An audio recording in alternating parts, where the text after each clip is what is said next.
Chevrolet Corvette Z06, Dodge Viper SRT 10 Coupe, and Porsche Cayman S.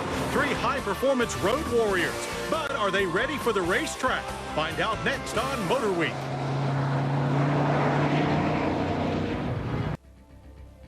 Your host for Motorweek, John Davis.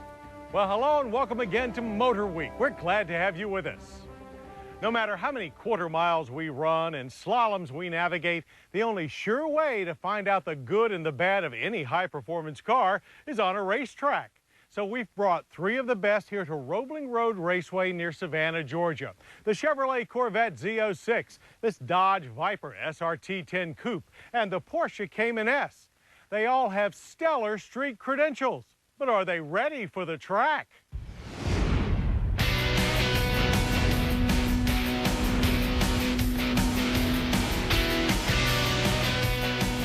Race car with lights is one of the oldest cliches in writing road tests. But if you review the specs for the 2006 Chevrolet Corvette Z06, Dodge Viper SRT 10 Coupe, and Porsche Cayman S, you quickly realize that our trio of modern sports cars are as well equipped and tuned for competition as many pure racing machines. And our venue, Roebling Road Raceway, a fast 2-mile SCCA favorite road course near Savannah, Georgia, is the perfect place to put those specs to a real-world track test. Starting with a Corvette Z06, this ultra-high-performance coupe-only version of the latest Corvette is packed with technology transferred directly from Chevy's championship-winning C6R race car. The aluminum magnesium chassis is Z06 specific, and it's wrapped in aggressive aluminum and carbon fiber bodywork designed to maximize cooling and aerodynamics. While the huge 7-liter LS7 pushrod dry sump V8 is built up from a unique aluminum small block with titanium rods and intake valves, free flow heads, and more aggressive cams for a thumping 505 horsepower and 470 pound-feet of torque. The 6-speed manual rear-mounted transaxle and limited slip differential are also beefed up and include a fluid cooler. And Z06 rolling stock includes stiffer rear suspension components plus wider wheels with substantially larger disc brake rotors clamped by red-painted 6-piston front and 4-piston rear calipers, which all hammers to 60 in only 3.8 seconds and through the quarter mile in 11.9 seconds at 124 miles per hour. The Z06 is super solid, especially when the torque monster V8 is pulling it out of the corners. The multi-mode stability system practically makes the rear tires one with the asphalt. It also garnered the fastest lap time of our group. But heavy steering and somewhat flat seats make this a very physical car to drive. Still, if you can wrestle the almost modest $65,690 out of your bank account, you can have the most potent Corvette ever built and one that can keep up with exotics costing 3 times as much.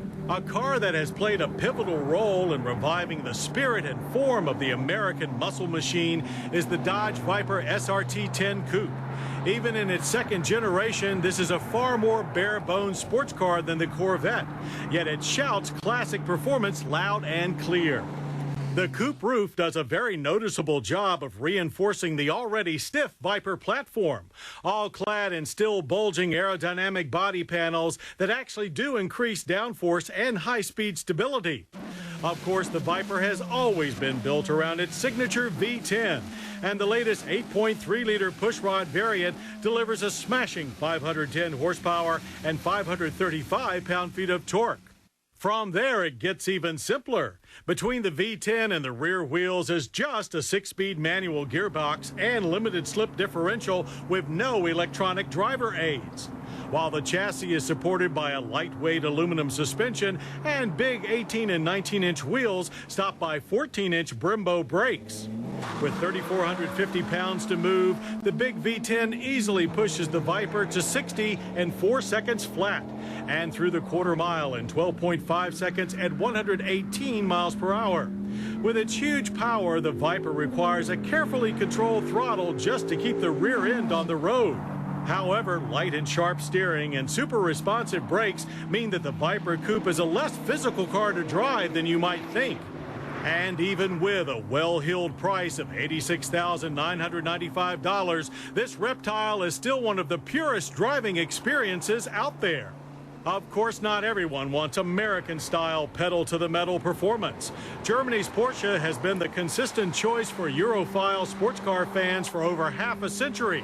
And their latest effort, the two-place Cayman S, is already a big hit.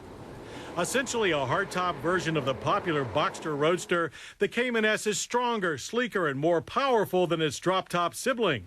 As with the Viper, the Cayman steel top adds substantial rigidity to the chassis. It shares the Boxster's McPherson strut suspension design, but with stiffer springs, sway bars, and our car's 19-inch tires. Cayman S is propelled by a new 3.4-liter flat-six engine that mixes a bored-out Boxster S block with top-end bits from the 911. It yields 295 horsepower and 251 pound-feet of torque. Combined with a 6-speed manual, a quick sprint to 60 takes only 4.8 seconds, with a quarter-mile ending in 13.4 seconds at 105 miles per hour.